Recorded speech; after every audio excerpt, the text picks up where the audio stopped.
Vamos começar mais uma escola dominical para a graça do Senhor. Vamos iniciar um novo livro hoje, graças ao Senhor Deus. Terminamos semana passada o livro de Josué, que é o primeiro livro dessa nossa nova série de EBD, que é a dos livros históricos no Antigo Testamento. E nós vamos iniciar então o segundo livro dos históricos, que é o livro de Juízes, tá? Um livro assim que é muito interessante ler ele de pouquinho em pouquinho, porque tem muitas histórias que dava para fazer um filme, dava para fazer uma série de Juízes, que seria excelente. Mas esse nosso estudo, os irmãos sabem, é um estudo mais panorâmico. Tá? O nome da série da nossa EBD fala isso ali em cima. Ó. Panorama no Antigo Testamento. O que é um panorama? É quando você olha assim, afastado, de longe, né? Para ver o todo. Então, fica aqui o meu encorajamento para que os irmãos leiam esses livros que a gente está estudando na EBD nas suas casas, para irem entendendo as histórias pequenas, as pequenas histórias dentro desse todo que a gente está trazendo aqui na nossa EBD, que é a ideia do reino de Deus que está chegando ao mundo. Então vamos entender primeiro uma breve ficha técnica aí desse livro de Juízes. Primeiro, que eu sempre faço com vocês, falo o nome e a origem desse livro lá na cultura hebraica antiga. O nome desse livro em hebraico é Sefer Shotim. Sefer, a palavra Sefer significa livro em hebraico, e Shotim é 2 juízes. Então, traduzindo, é o livro dos juízes. E, claro, vocês vão entender por que no estudo de hoje. O autor desse livro é desconhecido, a gente não sabe quem escreveu os Juízes. O que parece pela escrita do livro de Juízes é que ele foi escrito por mais de uma pessoa. Então, que o livro de Juízes teve vários autores, e mais que isso, ele foi escrito em um vasto período de tempo. Ele não foi escrito num dia. Sei lá, pegou duas, três pessoas e escreveram ele naquele dia e pronto. Não. Ele foi uma coletânea de histórias que o povo de Israel contava oralmente sobre o tempo dos juízes, e depois, após o tempo do exílio, eles acharam por bem escrever essas histórias para preservar a tradição, preservar os feitos que marcaram o povo de Deus. Por quê? Dando um pequeno spoiler aqui, não desse livro, mas assim, da teologia toda. Porque o livro de Juízes é importante para você entender de onde veio a família e a dinastia de um rei muito importante de Israel, que todos os irmãos sabem quem é, Davi. Então o livro de Juízes, ele serve de alguma forma para traçar a linha genealógica de Davi. Então, provavelmente, depois escreveram essas histórias do livro de Juízes, talvez 350 anos após Josué e toda aquela história ter acontecido. Agora, qual é o tema desse livro, em termos gerais, assim, do livro de Juízes? Para os irmãos terem em mente, qual é o tema do livro? O tema do livro, de forma geral, é falar sobre um período no qual Deus não tinha mais um líder que servia como Josué, como Moisés, com quem Deus falava face a face, e aí Deus começou a governar Israel por meio de juízes. Por isso o nome do livro é Livro dos Juízes. Os juízes eram pessoas que recebiam, prestem muita atenção que isso aqui é importante para entender esse livro. Os juízes eram pessoas que recebiam uma investidura, um poder sobrenatural do Espírito Santo para trazer justiça ao povo de Israel. Por isso eles eram chamados de juízes. Eles não eram juízes igual você está pensando hoje, aquele senhor de roupa preta sentado num tribunal julgando uma causa. Eles eram literalmente super-heróis. Eram pessoas que recebiam algum poder extraordinário para fazer justiça, liderando o povo de Israel. Eles não ficavam sentados no banco dizendo, caso encerrado, batendo martelo. Não. Eles iam para a luta. Eles eram juízes no sentido de que eles iam lá e faziam a justiça acontecer. E era por meio desses homens e mulheres, porque tinham juízas também, homens e mulheres, que Deus vai trazer sua palavra ao povo de Israel nesses próximos anos. Tá bom? Então esse é o esboço geral do livro de Juízes. É isso que os irmãos têm que ter em mente para que a gente inicie aí o estudo de hoje. E o estudo de hoje, como vocês estão vendo aí, é sobre Juízes 1 a 3. Está ali no cantinho. Juízes 1 a 3. Por que só 3 capítulos? Porque esses 3 capítulos eles são como uma espécie de introdução do livro. É como se o autor estivesse tentando dizer para vocês, para mim, nós que estamos lendo esse livro, o que ele quer com esse livro? Qual é a intenção? Qual é a história desse livro? E aí os próximos capítulos que a gente vai ver na semana que vem, se o Senhor Deus permitir, aí vai ser uma longa história do juízo de Israel. Vai falar de aproximadamente 12 a 15 juízes, e a gente vai ver todos esses 12 a 15 juízes numa tacada só, domingo que vem, se Deus permitir. Então, hoje é só para a gente entender bem sobre o que fala esse livro, e o título do nosso estudo de hoje é Um Povo Sem Raízes e Sem Juízo. Tem um jogo de palavras aí que os irmãos vão entender. Então vamos lá entrar nesse nosso 20º estudo e orar ao Senhor pedindo que Ele nos abençoe. Vamos orar, irmãos. Pai nosso que estás nos céus, nós te agradecemos, Senhor, por esse dia, o teu dia, dia do Senhor. Te agradecemos por esse momento de estudo da tua palavra. Pedimos que o Senhor nos abençoe para que a tua palavra venha de encontro aos nossos corações, Senhor, e fale aos nossos corações. Que possamos ser edificados pela tua palavra, entender o que ela fala, não só no seu contexto histórico, mas aplicá-las ao nosso coração, para que nós possamos, Pai, de fato ser agentes do teu reino nesse mundo. Ajuda-nos, Pai, por meio do teu Espírito Santo falando conosco. Em nome de Cristo Jesus. Amém. Amém, meus irmãos. Vamos lá, então. Primeiro ponto aí que os irmãos estão vendo. Campanha inteligente. O que acontece? O que tem a ver esse título aí com esse primeiro trecho aí do capítulo 1? Acontece, irmãos, que o primeiro capítulo de Juízes é justamente uma contextualização de onde acabou a história de Josué.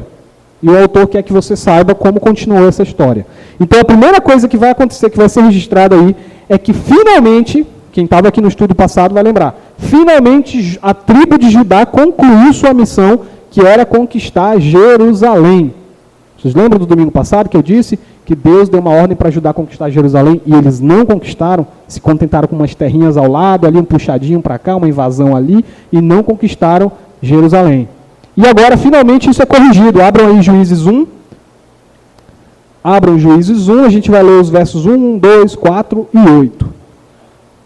Juízes 1, verso 1, diz assim: Depois da morte de Josué, os filhos de Israel consultaram o Senhor, dizendo: Quem dentre nós primeiro subirá aos cananeus para pelejar contra eles? Respondeu o Senhor: Judá subirá, e eis que nas suas mãos entreguei a terra. Verso 4. Subiu Judá, e o Senhor lhe entregou nas mãos os cananeus e os ferezeus, e os feriram em Bezeque 10.000 homens. Verso 8. Os filhos de Judá pelejaram contra Jerusalém, e tomando-a, passaram-na a fio de espada, pondo fogo à cidade. Então veja, está aí a conquista de Jerusalém, finalmente, uma cidade que futuramente viria a ser a capital de Israel, está agora sendo pilhada, destruída ao zero, para que seja outra cidade construída por cima dela. Isso aqui é interessante, irmãos, porque hoje, muitas cidades bíblicas, muitas cidades que são citadas na Bíblia, hoje os arqueólogos não sabem onde elas ficavam. E aí alguns arqueólogos mais para frentinho, assim, ateuzinho, eles vão dizer assim, isso aí é mito da Bíblia, nem existiu essa cidade, eles estão criando. E até um tempo atrás, a cidade de Sodoma e Gomorra, por exemplo, era mito. Não existia essa cidade, é um mito da Bíblia, nunca existiu Sodoma e Gomorra. Até que um dia, os arqueólogos mexendo, porque arqueólogo gosta de cavar, estavam cavando e acharam Sodoma muito, muito, muito para baixo do chão. Por que a cidade estava enterrada? Porque naquele tempo era costume. Quando você destrói uma cidade inimiga, você tem que suplantar, você tem que jogar solo por cima dela, aterrá-la para mostrar. Isso aí já passou. Era um jeito de dizer, vencemos, acabou, ela está embaixo dos nossos pés. Isso aconteceu também com a cidade de Magdala, que é a cidade de onde vem Maria Madalena. O nome dela é Madalena porque é Maria de Magdala. E aí o pessoal diz que Magdala nunca existiu e que Maria é um personagem fictício da Bíblia. Até que agora, na década de 90, que em termos de história um dia desse, né, década de 90, acharam Magdala também soterrada. Mesma coisa com Jericó. Israel destruiu Jericó e os arqueólogos falaram que Jericó é um mito, nunca existiu Jericó, e aí um tempo desse acharam Jericó soterrada também. Então, irmãos, isso é muito importante. Jerusalém foi construída em cima de uma cidade destruída. Isso era um costume. Mas, infelizmente, nem todas as tribos estão seguindo a mesma força, o mesmo empenho da casa de Judá. A casa de Benjamim, Efraim, Manassés, José, não concluíram essa mesma missão. Olha aí o verso 21, 22, verso 21, dá uma olhada aí. Porém, os filhos de Benjamim não expulsaram os jebuseus que habitavam em Jerusalém. Antes, os jebuseus habitam com os filhos de Benjamim em Jerusalém até o dia de hoje. Aí, verso 22. Subiu também a casa de José contra Betel, e o Senhor era com eles. 27. Manassés não expulsou os habitantes de Bet-Sean, nem os de Tanaque, nem os de Dor, nem os de Ibleão, nem os de Megido, todas as suas respectivas aldeias, pelo que os cananeus lograram permanecer na terra. Verso 29. Efraim não expulsou os cananeus, habitantes de Gézer, antes construíram com eles em Gézer. Então estão repetindo todos os erros que a gente viu no estudo passado, no final de Josué. Israel não está expulsando seus inimigos, está fazendo aliança com eles, não estão consultando o Senhor, não estão seguindo as ordens do Senhor, estão fazendo aliança, amizade com pagãos que vão perverter a fé e os costumes deles. E aí, continua verso 30 até o 36, o relato de todas as tribos que também fizeram essa mesma besteira de se unir com pagãos. Eu não vou ler esse trecho, os irmãos marquem aí, versos 30 a 36 desse capítulo 1, fala sobre as outras tribos que também fizeram aliança com pagãos. Então, toda ação gera uma reação, uma consequência. O Senhor vai cobrar Israel por causa dessa covardia, dessa fraqueza deles. O anjo do Senhor, enviado do Senhor, reprova os israelitas e declara quais serão as consequências dessa desobediência. Deus diz para Israel: vocês agora, porque vocês quiseram ficar convivendo com esse povo, vocês agora perceberão que estão cercados por eles. Essa é a consequência. Você permite que seu inimigo esteja do teu lado, vai chegar um dia que você vai perceber que está cercado pelos teus inimigos. Essa é a questão que está sendo colocada aqui. Olha aí o capítulo 2, verso 1 a 3. Capítulo 2, verso 1 a 3. Olha o que diz aí. Subiu o anjo do Senhor a Gilgal, a Boquim, e disse: do Egito vos fiz subir e vos trouxe a terra que sob juramento havia prometido a vossos pais. Eu disse: nunca invalidarei a minha aliança convosco. Vós, porém, não fareis aliança com os moradores dessa terra, antes derribareis os seus altares. Contudo, Israel, não obedecestes à minha voz. O que é isso que fizeste? Pelo que também eu disse: não os expulsarei, os inimigos, ele está falando dos inimigos, não os expulsarei de diante de vós, antes vos serão por adversários, e os seus deuses serão laços. Olha, irmão, que miséria. Você quis manter a paz com o inimigo, você quis manter a paz com aquele que estava ali tentando te destruir, e agora o Senhor disse: eu vou deixar que eles te destruam, porque você foi covarde, porque você não quis expulsá-los. Eles vão estar ali no teu encalço, mordendo o teu calcanhar. Ah, você achou que dava para viver nessa relação desigual, nesse jugo desigual? Você achou que dava para viver assim? Pois eu vou te mostrar que isso é um laço, uma armadilha. E eu tentei te avisar, Israel, e você não quis me ouvir. Essa é a consequência. Por fim, então aí no final desse capítulo, no meio desse capítulo 2, versos 4 a 9, os autores de Juízes aí vão fazer uma recapitulação de tudo que acontece na carreira de Josué até a morte de Josué. Então, se encerra aí a morte de Josué, né? Olha só o verso 10 aí. Foi também congregado a seus pais toda aquela geração. Ele está falando aqui, ó, da geração que, junto com Josué, olha o verso 8 aí, rapidinho para a gente pegar um contexto. Verso 8, capítulo 2, verso 8. Faleceu Josué, filho de Nun, servo do Senhor, com a idade de 110 anos. Então, morreu Josué. Josué era o símbolo de uma geração, porque ele era daquela primeira geração de israelita que saiu do Egito. Lembrem disso. Josué saiu do Egito. Josué viu o mar vermelho se abrir. Josué viu as 10 pragas. Josué viu tudo aquilo. E quando ele morre, irmãos, tem um símbolo pesado aqui. O Senhor está dizendo: tudo que eu fiz por vocês, Israel, está ficando para trás. Vocês não souberam honrar o que eu fiz por vocês. Eu fui lá no Egito, tirei vocês com tanto amor, protegi vocês da fome durante 40 anos no deserto, e vocês não estão me honrando. A morte de Josué tem um símbolo de está acabando esse período de presença do Senhor. Aí olha o verso 10 agora, irmãos. Que pesado aí. A gente vai ler, depois a gente vai voltar para esse ponto. Mas só para ver o verso 10.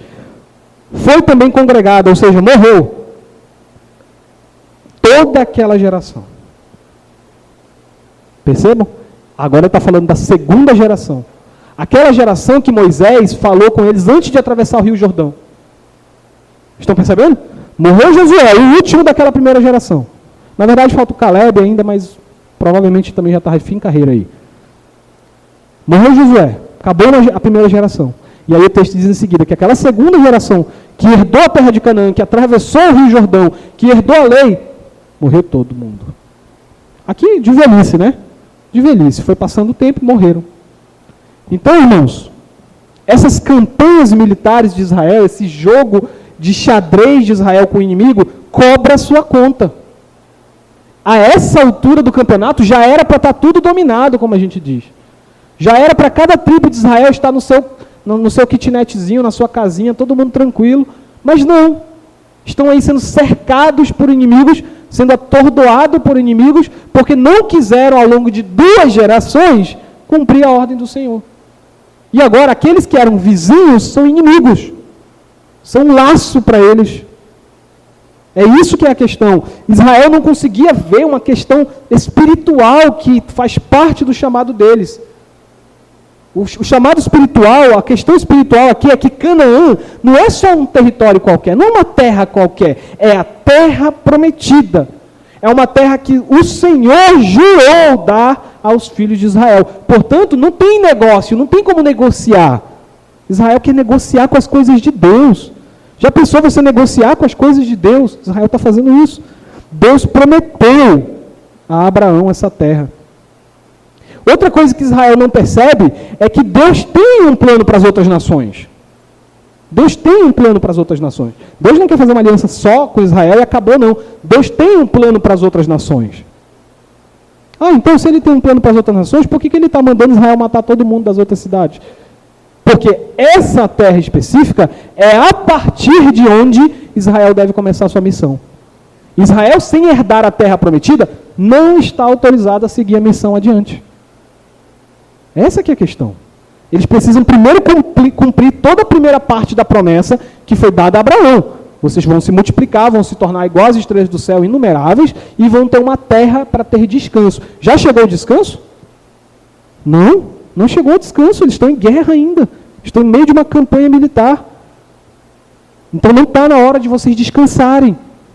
Israel está aí tentando fazer aliança com os pagãos para descansar, quando não é hora de descansar. Não chegou ainda o reino prometido, Israel. Quem disse que vocês já podem descansar? Quem disse que você já pode virar amigo e amigo íntimo e se casar com um cananeu se ainda não chegou o tempo? Vai chegar o tempo, a promessa vai se cumprir. Vai se cumprir o que está lá em Gênesis 12, 3, quando Deus disse para Abraão, Abraão, por meio de ti eu abençoarei todas as nações da terra. Isso vai se cumprir. Israel vai se tornar bênção para todas as nações da terra. Mas ainda não chegou essa hora. Israel está querendo arranjar um atalho. Não está querendo herdar a promessa de Deus e já está querendo avançar o sinal e conviver com os cananeus como se nada acontecesse. Irmãos, isso é muito importante para a gente. Nós que estamos aqui hoje, que somos cristãos, cremos no Senhor Jesus Cristo, não somos judeus, mas nós somos o corpo do Senhor Jesus Cristo. E o Senhor Jesus Cristo, meus irmãos, Ele é o cumprimento da lei. Ele mesmo disse que Ele não veio para revogar a lei, mas veio para cumpri-la. Então, de alguma forma, o Senhor Jesus, Ele vem como um descendente de Abraão para trazer, para levar a cabo, para concluir tudo que Deus disse que ia acontecer. E Jesus deixa muito claro no ministério dele que ele está fazendo essa promessa se cumprir, porque Israel não entendeu o seu propósito. O Senhor Jesus apresenta diversas críticas a Israel. Mostra que ele veio para congregar o povo dele, igual a galinha, junto os pintinhos embaixo da asa, e o povo não quis. E aí o Senhor Jesus está tentando mostrar agora para a igreja essa nova etapa do plano. E a igreja não pode, a igreja cristã, a congregação filipense, não pode cair no mesmo erro de Israel. Que erro? O erro de achar que já é hora de colher os frutos. O reino não veio completamente. Não é hora de colher os frutos. É hora de trabalhar, é hora de plantar. É hora de semear. Atos 1:8 narra quando o Senhor Jesus Cristo vai subir aos céus, a ascensão de Cristo. E Cristo junta os apóstolos e fala assim para eles, fiquem em Jerusalém, porque ainda vai descer o Espírito Santo sobre vocês. Aí olha o que Jesus fala para os apóstolos, Atos 1:8. Quando o Espírito Santo vier sobre vocês, aí vocês vão ser testemunhas. Aí olha só o que o Senhor Jesus fala. Vocês vão pregar em Jerusalém, que é a capital que a gente está vendo aqui, a construção. Em Jerusalém. Aí depois passa para a Judéia, que é como se fosse o estado em que eles estão. Para a Judéia, para Samaria, que é o resto da terra longe. E aí depois de Samaria, para onde? Até os confins da terra. Percebe aí? É a promessa de Abraão. Promessa para Abraão. Primeiro, Israel tem que estar consolidado. Esperem a consolidação da obra. O Messias veio, Jesus morreu e ressuscitou. Mas esperem o Espírito do Messias, esperem o Espírito do Senhor vir sobre vocês, igreja, que aí o ministério irá transbordar. O povo do Senhor vai deixar de estar preso em Israel e o povo do Senhor vai transbordar de Jerusalém para toda a Judéia, da Judéia para toda a Samaria, da Samaria para até Santa Etelvina, Congregação Presbiteriana Filipenses. Vocês estão entendendo isso? É hora de trabalhar, o reino ainda não se concretizou. O Senhor Jesus disse naquele sermão dele lá de Mateus 24 e todos aqueles textos, deixou bem claro que o evangelismo é uma parte importante do reino dele, da vinda do reino dele. Quando se pregar o evangelho a toda criatura, em todas as partes, aí virá o fim. Então, igreja, não caiam na mesma furada de Israel, de já achar que já fez sua parte, está na hora de só descansar e usufruir do bem que essa terra tem para dar. Eu sou filho do rei, né? Já ouviu essa filosofia evangélica que diz que nós somos príncipes porque somos filhos do rei? E aí fica à vontade, não acha que esse mundo já está transformado, ainda não.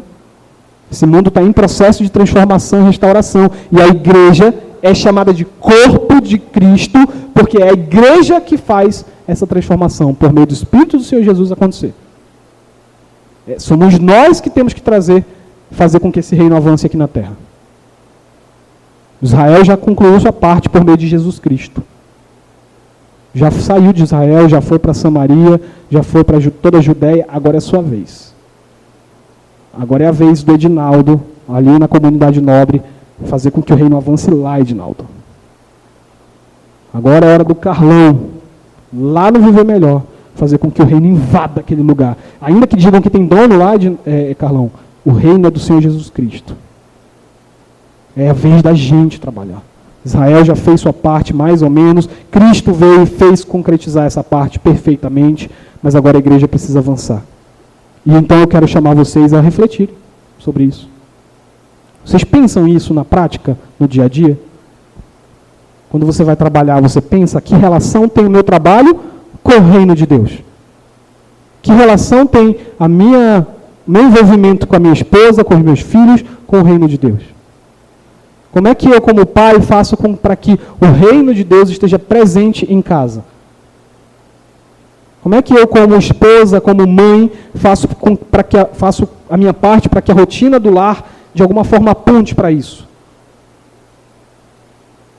Se vocês não refletem sobre isso, irmãos, percebam que Israel também não refletiu. Eles não perceberam que a missão deles ainda estava em andamento. E foi por isso que eles pararam de trabalhar. Foi por isso que eles se contentaram com pequenos pedacinhos de terra. Foi por isso que eles começaram a fazer aliança com Cananeu. Quando você se contenta, quando você se conforma, quando você para de avançar, você estagna e começa a andar para trás. Isso é uma experiência, irmão, de muitos cristãos. Por isso, para finalizar esse ponto, eu lembro do que o Senhor Jesus disse. Buscai, em primeiro lugar, o quê? O reino de Deus e a sua justiça. E aí, as demais coisas serão acrescentadas. Preste atenção. Não são duas coisas diferentes que o Senhor Jesus está falando. Não é que tem um lado da tua vida que é religiosa. Ah, eu vou buscar o reino de Deus aqui. Como é que eu busco o reino de Deus? Eu vou para a igreja no domingo, eu dou meu dízimo, foi. Busquei o reino de Deus, em primeiro lugar. Aí o resto da semana é comigo. Eu vou trabalhar com o que eu gosto, eu vou fazer o que eu gosto, eu vou comer o que eu gosto, eu vou falar com quem eu gosto, vou assistir o que eu gosto, vou brincar daquilo que eu gosto. O resto da semana é teu. Um dia de Deus, mas o resto é teu. Não. Quando o Senhor Jesus diz, buscar o reino de Deus em primeiro lugar, e as outras coisas serão acrescentadas, é que durante e em todas as outras coisas que nós fazemos, que é o que Paulo também vai dizer. Quando Paulo fala, quer comais, quer bebais, Ou façais quê? Algumas coisas? Qualquer outra coisa. A gente tem que fazer tudo para a glória de Deus. Amém, irmãos? Alguma pergunta sobre isso? Comentários? Não? Então vamos seguir para o segundo ponto. O segundo ponto está diretamente ligado a esse capítulo 10, em que nós paramos aí, o capítulo 2, em que nós paramos no verso 10. Falei que a gente ia voltar para esse verso 10. O que acontece, irmãos? Imediatamente após Israel ter essa experiência aí de ouvir o Senhor dizer, vou deixar vocês cercados. Josué morre, o último da primeira geração, morre toda a segunda geração. E olha o que acontece imediatamente depois. Capítulo 2, verso 10 a 12. Acompanhe aí, vamos fazer a leitura. Continuação do verso 10, que eu já li um pedaço, vamos ler outro pedaço. E outra geração, após eles, se levantou. Que não, preste atenção, irmãos, olha isso. Que não conhecia o Senhor, nem tampouco as obras que fizera a Israel. Verso 11. Então fizeram os filhos de Israel o que era mal perante o Senhor, pois serviram aos Baalins, deixaram o Senhor Deus dos seus pais. Esse verso 2 diz tudo. O Senhor era o Deus dos pais deles, não deles. A aliança quebrou. A aliança parou nessa segunda geração de israelitas. Teve a geração de Moisés, de Josué, de Caleb, que saiu do Egito. Teve a segunda geração, que foi aquela que foi chamada no deserto, que atravessou o Rio Jordão, que tomou posse de Canaã, que também não eram muito bons, não. Lembra lá que a gente viu números em Josué, que quando eles atravessaram o Rio Jordão e chegaram do outro lado, o Senhor disse, agora vocês vão precisar se circuncidar. Porque eles já estavam lá há muito tempo sem ter se circuncidado. Também não era uma geração muito boa. Mas essa daqui, o texto diz muito pior deles, que eles nem conheciam o Senhor. Que eles automaticamente seguiram outros rumos. Começaram a adorar o tal dos Baalins. Deuses estrangeiros, deuses pagãos. Eles não ouviram falar do Senhor. Quando o texto diz não conheciam, não é tipo assim, eu nunca ouvi falar. Não, eles ouviram falar. Era o Deus dos seus pais. Mas ainda assim adoraram os Baalins. Por quê? Olha, porque vocês têm que entender, irmãos. As pressões da cultura, elas são incipientes, se fosse fácil resistir à pressão da cultura, à tentação, seria bom. A gente peca porque as tentações são boas, no sentido de serem eficientes. É isso que aconteceu com Israel. Os cananeus eram muitos, eles estavam cercados, enquanto Israel era um povo, os cananeus eram dezenas. Então Israel caiu no laço. No laço que eles foram os culpados, tá? Porque eles deviam ter tirado o povo de lá e não tiraram. Então Deus entrega Israel aos inimigos. Olha aí o verso 14, que diz. Pelo que a ira do Senhor se acendeu contra Israel. E os deu na mão dos espoliadores, que os pilharam e os entregou na mão dos seus inimigos ao redor, e não mais puderam resistir a eles. Chega um tempo, irmãos, onde a pressão é grande demais. Se você se permite viver num ambiente onde você está completamente cercado, imerso no pecado, uma hora a gente vai sucumbir à pressão. Por isso não é saudável conviver esse tipo de ambiente. Por isso Israel não deveria permitir que os cananeus estivessem ali do ladinho da cerca deles, se multiplicando à vontade, com os Baalins lá, com os deuses Astarotes, o Baal, todo mundo lá. É perigoso conviver assim. E aí Deus diz que entrega, né? Entreguei vocês, abri mão de vocês. Mas o Senhor ele não desiste. Isso aqui é graça. Mais uma vez eu estou dizendo isso para vocês, que eu já disse outras vezes. Muitos irmãos nossos têm aquela leitura errada da Bíblia, achando que a graça de Deus é uma coisa que surge no Novo Testamento. Aí fala, mas o Antigo Testamento era o tempo da lei, e o Novo é o tempo da graça. Leitura errada. Porque isso que os irmãos estão vendo agora na continuidade do capítulo 2 e do 3 é graça pura. Israel não está merecendo nada nesse instante. Estão fazendo exatamente tudo o oposto do que Deus mandou. Morrem 2 gerações de israelitas que conhecem o Senhor. Vem a terceira geração. A terceira geração não conhece o Senhor. Não quer saber do Senhor. A história tinha que acabar aqui. Se eu fosse Deus, a história acabava aqui. E muitos de nós fazemos isso.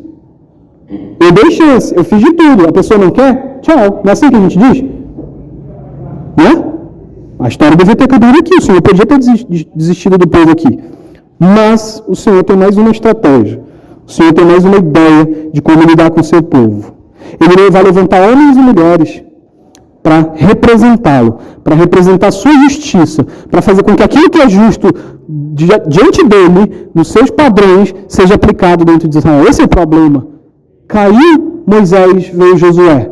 Caiu Josué, não teve ninguém.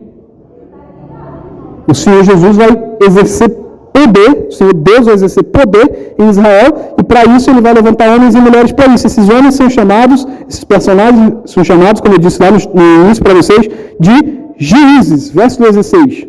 Capítulo 2 ainda, verso 16. Olha o que vai acontecer. Vou ler o 15, só para vocês sentirem a pressão que está aí. Verso 15.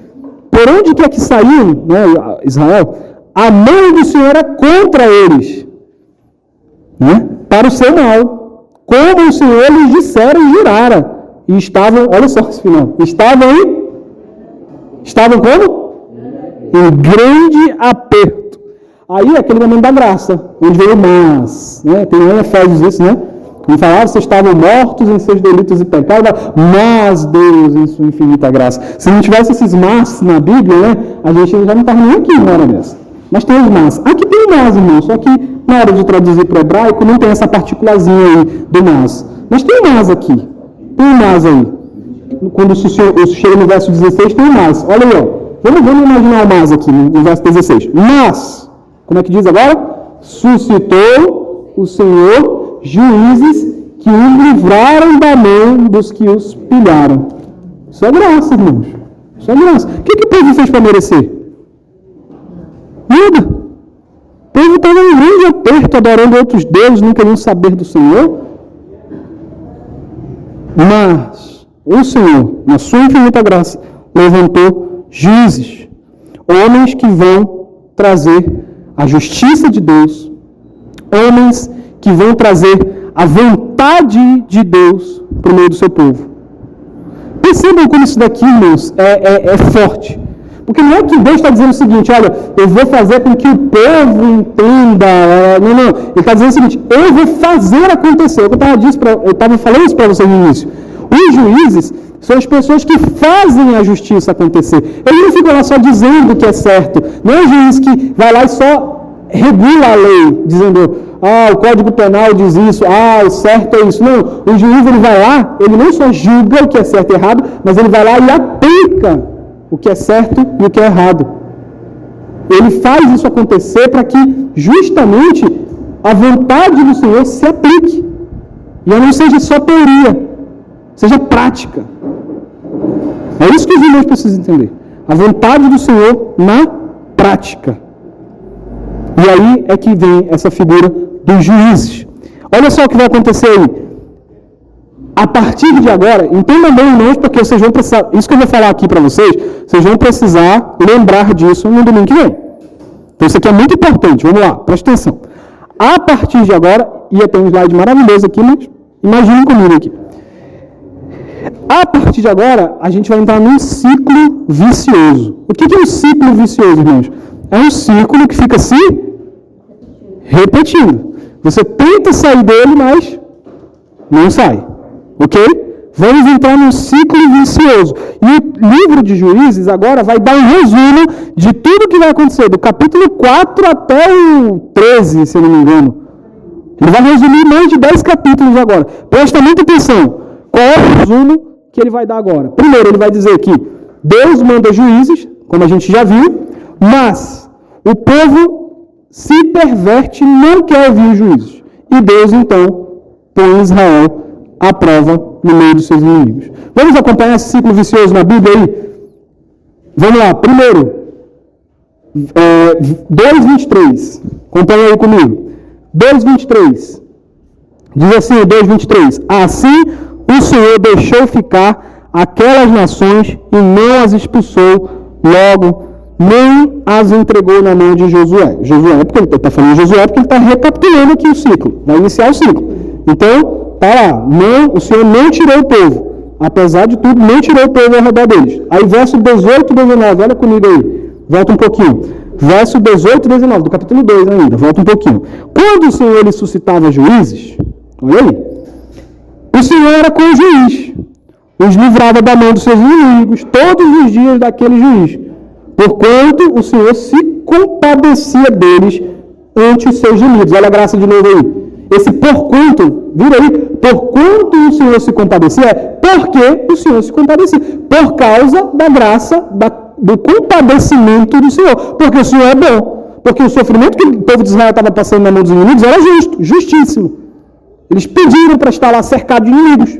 Era justo. Mas o Senhor se compadece. Isso é graça.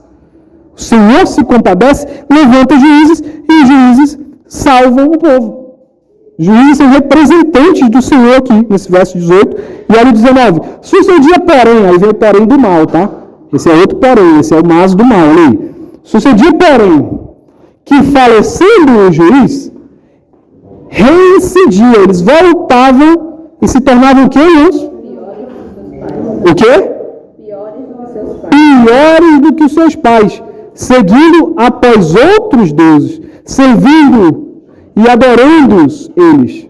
Nada deixavam das suas obras, nem da obstinação dos seus caminhos. Então, aqui está, irmãos, para vocês, o ciclo vicioso.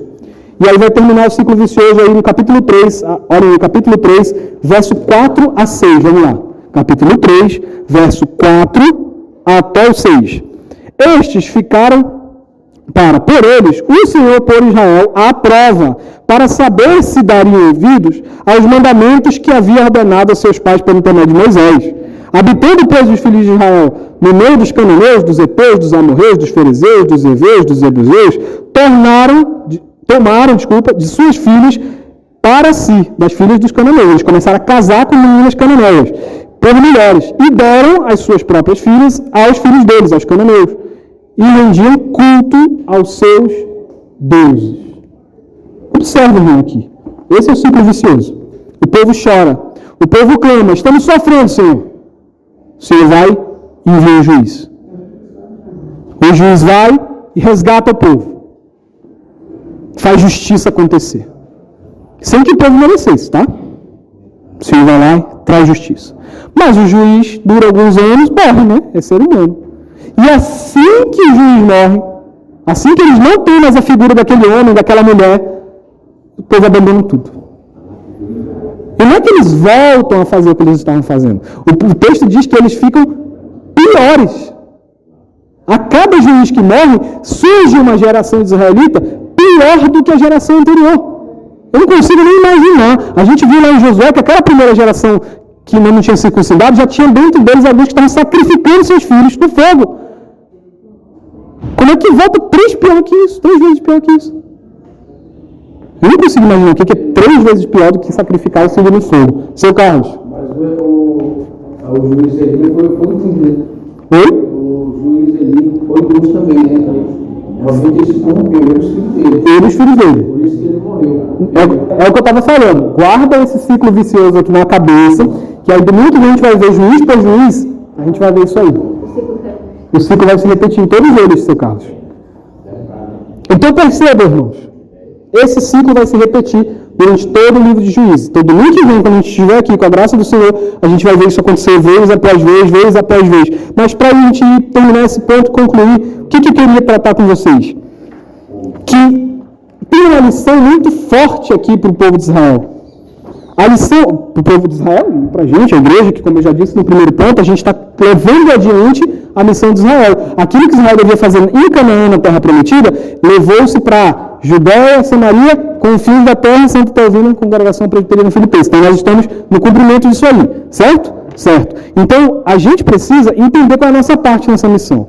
Quando Deus chama juízes, Ele está fazendo isso, chamando juízes, porque aonde o Senhor habita, o seu juízo é presente. Ele traz justiça. Juízo é justiça. Juízo é só punição. Muitas vezes, o juízo do Senhor traz punição. Mas às vezes o juízo é fazer justiça. Dar o que é certo a quem merece. Então, o Senhor não habita no meio da injustiça. É isso que os irmãos precisam entender. Não é que, mas qual é o problema? Só porque Israel queria ser amigo do outro país? Não, irmãos. Percebam, vocês precisam abrir os olhos de vocês para isso também. Existe um plano de fundo espiritual para tudo isso. Enquanto Israel achava que era só uma relação de amizade com os cananeus, estava acontecendo algo mais grave e profundo por trás. O texto que a gente leu, em versos 4 a 6, termina dizendo, eles davam suas filhas a casamento e logo depois faziam o quê? Adoravam os seus deuses. O que começa com uma relação humana, termina com uma relação de adoração. Aquilo que você ama, para quem você entrega seu coração, aquilo que toma todo o teu tempo, rouba a tua adoração. Se você passa a maior parte do teu tempo assistindo coisas, navegando na internet, falando com pessoas, é provável que o teu coração esteja lá. Não é por acaso que o texto termina dizendo que Israel está adorando outros deuses. Não é por acaso. É porque eles subiram todos os degraus. Eles foram pouquinho em pouquinho, transgrediram a lei do Senhor aqui um pouquinho, fizeram amizadezinha com o pagão um pouquinho, casaram e deram sua filha em casamento um pouquinho, e no final estão adorando os deuses. E no final se perverteram. É isso que vocês precisam perceber. Quando o povo de Deus não faz a sua missão, não conquista o mundo pelo reino do Senhor, ele é conquistado. Outros deuses invadem. Outros deuses invadem a tua vida. Se você não for como Deus te chamou para ser. Aquele que vai levar o reino de Deus adiante. Então o juiz é aquele que vai fazer o que é justo. Se o povo de Israel não ouvir o seu chamado, vai receber espada. Se o povo de Deus ouvir o seu chamado e clamar por socorro, Deus socorre. Esse é o ciclo. Toda vez que o povo clamou, Deus socorreu. Toda vez que o povo desobedeceu, desceu a espada do céu. É isso que o irmão tem que entender. Vou finalizar, e a gente não vai abrir a Bíblia nos textos que eu só vou citar aqui. Paulo, um judeu, falando aos coríntios, lá em 1 Coríntios 6:2, ele diz, não sabeis, irmãos, que vós, a igreja, são os que julgarão o mundo? O apóstolo Paulo fala. A igreja vai julgar o mundo, irmão. A igreja vai julgar o mundo. Como assim? O que significa julgar o mundo? Mostrar para o mundo o que é a justiça. Quando a igreja vive reta e corretamente, de acordo com o Evangelho, de acordo com a palavra do Senhor, ela está manifestando a justiça de Deus. E aí o mundo se torna julgado. O mundo não tem que dizer, o mundo não pode dizer que não ouviu de Cristo quando estava do lado do seu corpo. Então veja que dura tarefa é a tarefa da igreja. A igreja tem que evangelizar, trazer a graça, trazer a palavra de salvação para a pessoa. Mas aquelas pessoas que não te ouviram quando você evangelizou, quando você mostrou o Senhor na tua vida, você condenou aquelas pessoas. Porque elas rejeitaram o Evangelho de Cristo. Você trouxe juízo sobre a vida daquelas pessoas. E essa é a tua função. Então veja, tem um problema duplo. Quando tu deixa de evangelizar alguém, quando tu deixa de mostrar o Evangelho para alguém no teu contexto, seja pregando mesmo, seja influenciando essa pessoa, quando você deixa de fazer isso, você não só está deixando de trazer a graça na vida da pessoa, mas você está se tornando a causa de juízo dela também. Irmãos, você tirou a única opção que ele tinha de ouvir a graça naquele momento que o Senhor te chamou para aquilo. Irmãos, isso é grave. Israel está sendo condenado, está sendo julgado porque não trouxe juízo. Então, irmãos, que nós possamos aprender com essa falha de Israel. Que nós possamos aprender que nós fomos chamados para ser juízes. E como eu digo aqui, fomos chamados para ser juízes. Fomos chamados para julgar. Não é julgar naquele sentido de, olha, não vale nada. Não é nesse sentido. É no sentido de manifestar a justiça do Senhor para que o juízo de Deus esteja presente. Nós somos o povo de Deus. Nós somos Israel de Deus. Portanto, nós temos que trazer o juízo. Temos que mostrar a palavra do Senhor a esse mundo. De novo, pergunto para encerrar. Você pensa nisso na sua vida, na prática? Quando quando você está trabalhando, quando você está com seus amigos, quando você está estudando, quando você está fazendo qualquer coisa. Você para pensar nas consequências espirituais e evangelísticas, eu vou dizer, nas consequências missionárias dos teus atos. Você para pensar nas consequências missionárias dos teus atos. Que a única vez que aquela pessoa talvez teria contato com um cristão que vai falar da palavra do Senhor era com você. E aquela sua atitude errada, aquela aula que você gazetou, né, como a gente falava, aquele trabalho que você saiu mais cedo, bateu o ponto, eu não bateu o ponto, deixou lá para ficar ganhando hora extra, que essas atitudes suas são missionárias. Você já parou para perceber que suas atitudes são missionárias? Elas falam do juízo de Deus, e quando você não fala de Deus, você atrai juízo. Que o Senhor nos guarde disso, que o Senhor nos proteja disso. Amém?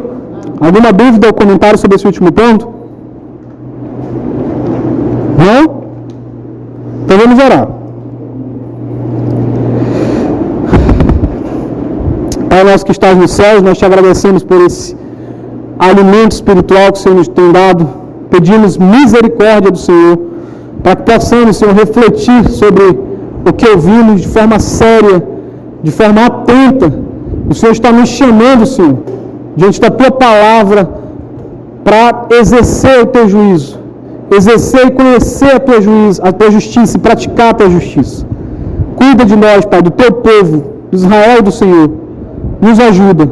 Tem misericórdia de nós, é o que te pedimos em nome de Cristo Jesus. Amém.